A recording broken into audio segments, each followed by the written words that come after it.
Cuando mi familia se rió porque papá dijo que yo ocupo espacio, me levanté, cerré la puerta y crucé 300 millas, lista para construir una mesa donde mi voz sí tuviera silla.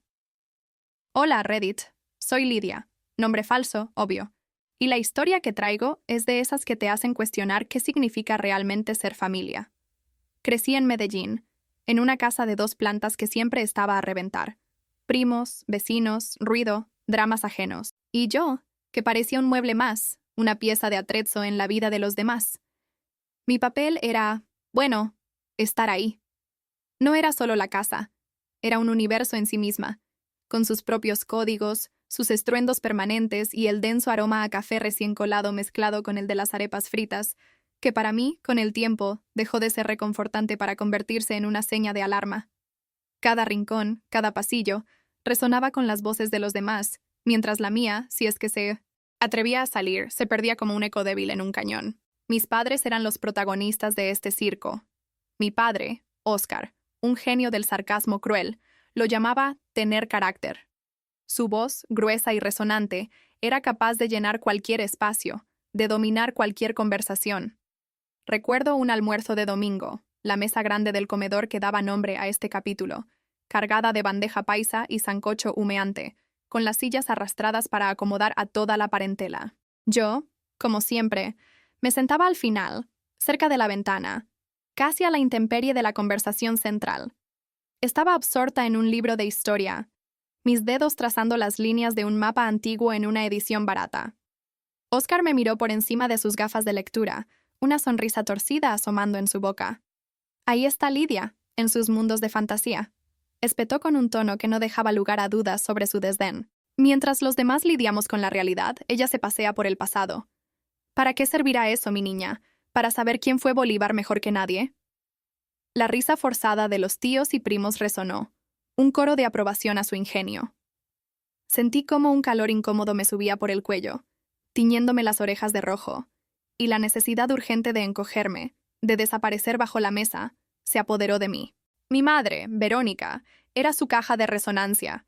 Se reía de sus chistes y luego me decía, con un suspiro, «Así es él, no lo tomes en serio». Pero sus palabras sonaban huecas, un bálsamo que no curaba la herida. Más tarde, en la cocina, mientras ella lavaba los platos con una furia silenciosa, intentaba consolarme. «Tu padre te quiere, Lidia, es su forma de demostrarlo. No seas tan sensible». Pero yo sentía un nudo apretado en el estómago, un sabor amargo en la boca que no tenía nada que ver con la comida. Para ellos, mi pasión por las humanidades era un hobby. Yo era la que no sirve para nada práctico, la que iba a acabar siendo la maestra de historia sin trabajo. No era una advertencia, era una condena. Cuando intentaba hablar de un ensayo que me había conmovido, o de una idea filosófica que me había hecho ver el mundo de otra manera, mis palabras se desvanecían. Empezaba una frase y, antes de terminarla, alguien más ya había cambiado de tema, o la conversación simplemente avanzaba sin mí. Era como si mi voz no produjera ondas sonoras, como si mis pensamientos fueran transparentes. Me sentía disuelta en el aire, presente físicamente pero ausente en cada interacción. Siempre fui la invisible que siempre estaba presente, un espectro que ocupaba un espacio pero cuya existencia era ignorada. Esa invisibilidad era una carga, un peso constante que me obligaba a llevar los hombros encorvados y la mirada baja, anhelando un reconocimiento que nunca llegaba. ¿Soy yo el malo por sentir que la vida en esa casa me ahogaba? Meses antes de que todo explotara, yo ya estaba intentando, con la paciencia de un santo, compartirles mi logro. Me habían aceptado en un máster en Barcelona, con una beca parcial, que para mí era como ganar la lotería. No era solo un papel que decía aceptada, era un salvavidas, una promesa de un aire nuevo, de un lugar donde quizás mi voz sí importara. Me imaginaba las Ramblas, el Mediterráneo, las bibliotecas. Había trabajado durísimo para eso, noches sin dormir, sacrificando salidas con mis pocos amigos, todo por esa posibilidad de escapar de la sombra. Dejé hojas de información por toda la casa, estratégicamente colocadas en la nevera, junto al control remoto de la tele, incluso en el baño, esperando que alguien las viera. Mencionaba el tema en cada cena, intentaba explicar la importancia del programa, las oportunidades que habría, lo mucho que significaba para mí. Mamá, ¿sabes? La beca cubre casi todo el alojamiento, decía con una chispa de esperanza. O a mi padre, mientras él leía el periódico. Papá, en este máster hay un profesor que es una eminencia en historia contemporánea, justo lo que me interesa. Pero el universo siempre conspiraba. El negocio de mi padre, que siempre estaba al borde de la quiebra, pero nunca lo hacía. Los problemas de mi hermano con su novia, el perro del vecino que ladraba más de lo normal. Siempre había algo más importante que mi futuro. Mis palabras se diluían en el ambiente, como el vapor de las ollas en la cocina, sin dejar rastro. Era como hablarle a una pared que ocasionalmente se reía de mí, parte de mí. La parte que llevaba años siendo el blanco de sus chistes, ya lo esperaba. Estaba acostumbrada a ser la punchline de la noche, la comediante involuntaria de la familia. Me reía con ellos, una risa forzada y ahogada, mientras por dentro sentía que me encogía un poco más cada vez. Era la dinámica, mi lugar en la mesa. Si me reía, era una buena hija. Si me enfadaba, era demasiado sensible. Así que sonreía, bajaba la mirada y esperaba que la conversación cambiara. Cada burla, cada comentario despectivo sobre mis libros inútiles o mi cabeza en las nubes, era una pequeña herida que se sumaba a las anteriores, formando una cicatriz invisible pero profunda. Pero esa noche, la del cumpleaños de mi abuelo, algo se rompió. No fue un gran estruendo, fue un crujido interno, un sonido apenas perceptible para mí, pero que marcaría el punto de no retorno. La tensión se había acumulado tanto que ya no cabía más, y yo, sin saberlo, estaba a punto de explotar. ¿Soy yo la exagerada por sentir que mis noticias eran ignoradas a propósito, como si no merecieran espacio en sus vidas?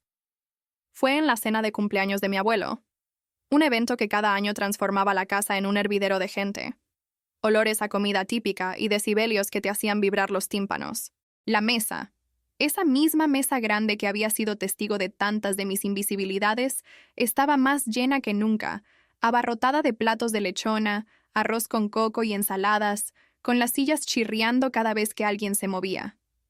El ruido era ensordecedor, una mezcla de conversaciones superpuestas, risas a carcajadas por chistes que no entendía, y el tintineo constante de los cubiertos contra la porcelana. Yo estaba sentada, como de costumbre, en un rincón, intentando pasar desapercibida, comiendo despacio y observando el caos a mi alrededor.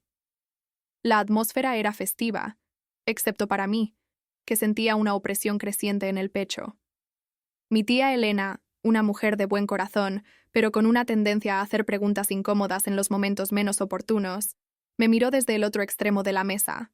Con la mejor de las intenciones, o al menos eso quiero creer, lanzó la pregunta que sabía que tarde o temprano llegaría. Lidia, ¿y tú qué vas a hacer ahora que estás tan estudiada? La frase, pronunciada con un tono ligeramente burlón pero cariñoso, resonó en el breve silencio que siguió a una carcajada general. En ese instante, una pequeña chispa de esperanza se encendió en mí. ¿Sería este el momento? ¿Podría por fin hablar de Barcelona, de la beca, del máster? Todo se detuvo para mí. El ruido de la mesa pareció amortiguarse. Las voces se hicieron distantes. Mi padre, Oscar, que estaba sentado a mi lado y que hasta ese momento había estado absorto en una conversación sobre el precio del café, se giró hacia mí. No dudó ni un segundo. No me miró a los ojos, ni siquiera esperó a que yo abriera la boca. Con una sonrisa socarrona y ese tono de voz que siempre usaba para sus chistes a mi costa, respondió por mí. De momento ocupa espacio, ya veremos. Y ahí fue cuando el estruendo, no de un trueno, sino de las risas de toda la familia me golpeó. Fue un coro. Mi madre se rió, mis tíos, mis primos, las miradas cómplices. Algunos incluso asintieron con la cabeza, como diciendo, qué ingenioso Oscar, siempre tan certero. Nadie preguntó por el máster. Nadie preguntó por Barcelona. Nadie preguntó por la beca. Nadie preguntó por mí. Era como si mi existencia fuera una broma, un estorbo que, de vez en cuando, servía para hacer reír a los demás. Sentí cómo el calor me subía por la cara, un rubor de vergüenza y rabia que intentaba contener. Mis ojos se llenaron de lágrimas que no me permití derramar.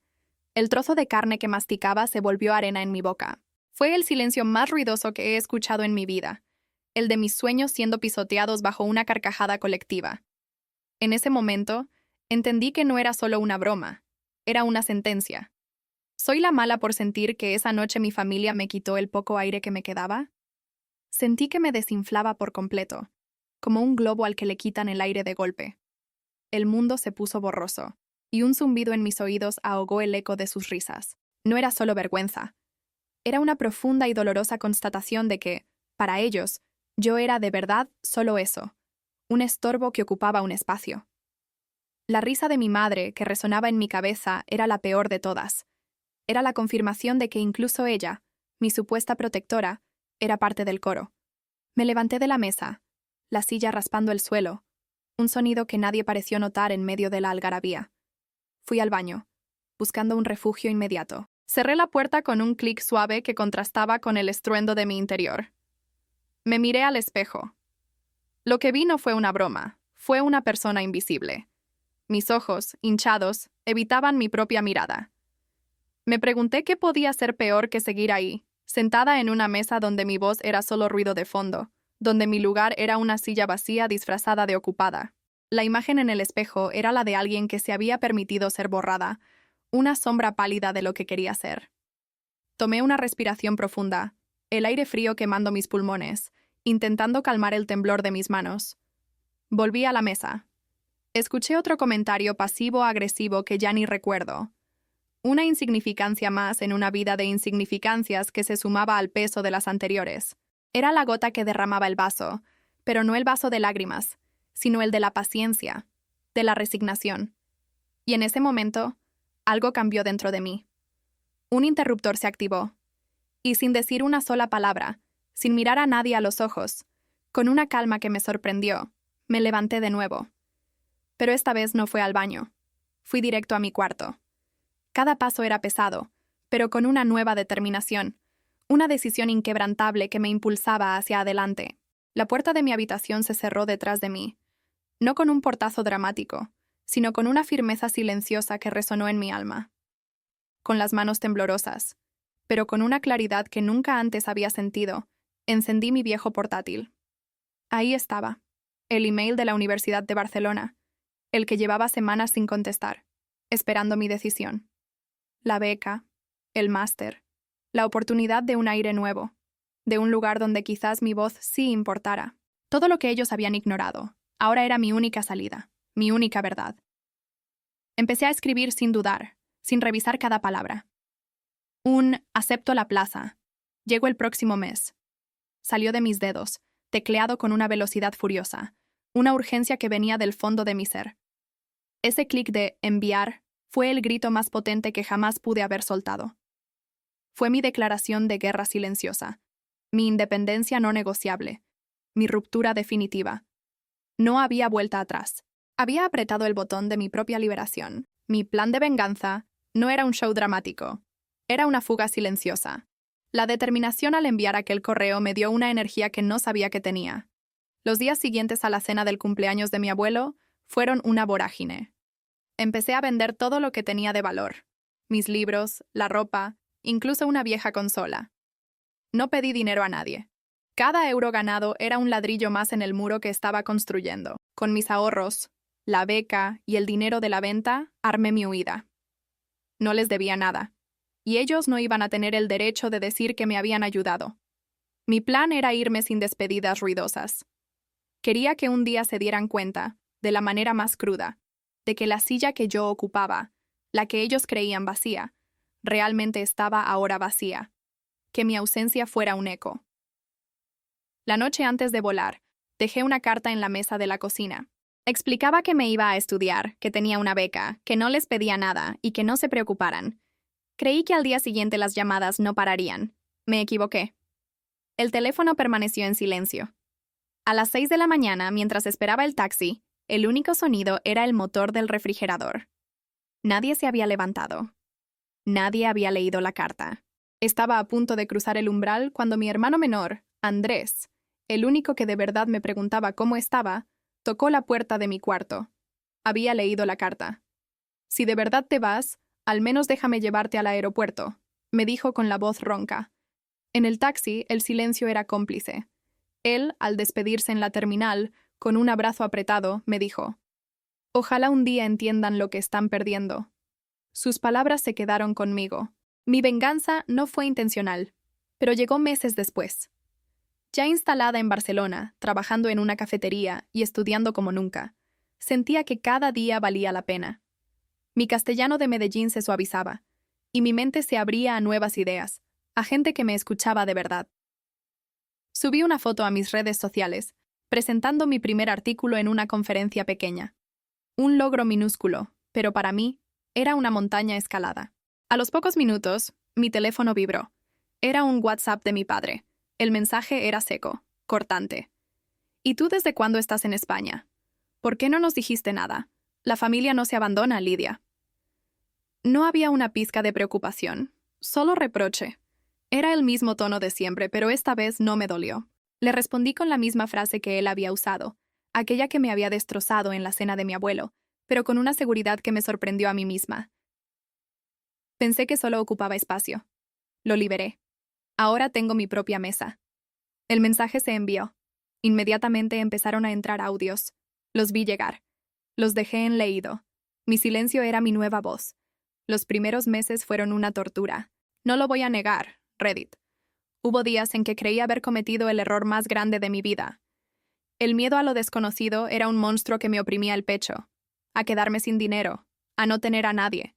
A que mi español de Medellín me delatara como una forastera eterna. La soledad buscada con tanta vehemencia se sentía como una manta pesada que me asfixiaba en las noches frías de mi pequeña habitación alquilada. La voz de mi madre retumbaba en mi cabeza, como un eco constante de sus profecías. El mundo no te va a tratar tan bien como nosotros. Y en esos momentos de debilidad les daba la razón.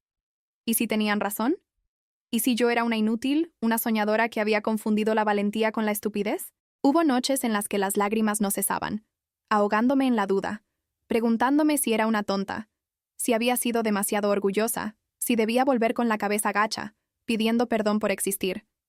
Imaginaba la mesa, mi silla, el alivio de no luchar más. Pero cada pequeño logro aquí, cada vez que entendía una clase compleja, cada nuevo amigo en la cafetería, cada vez que alguien me escuchaba de verdad y valoraba mis ideas en un grupo de estudio, esa duda se hacía más pequeña. Era como si cada pequeña victoria encendiera una lucecita dentro de mí. Una vez, un profesor me felicitó por un ensayo.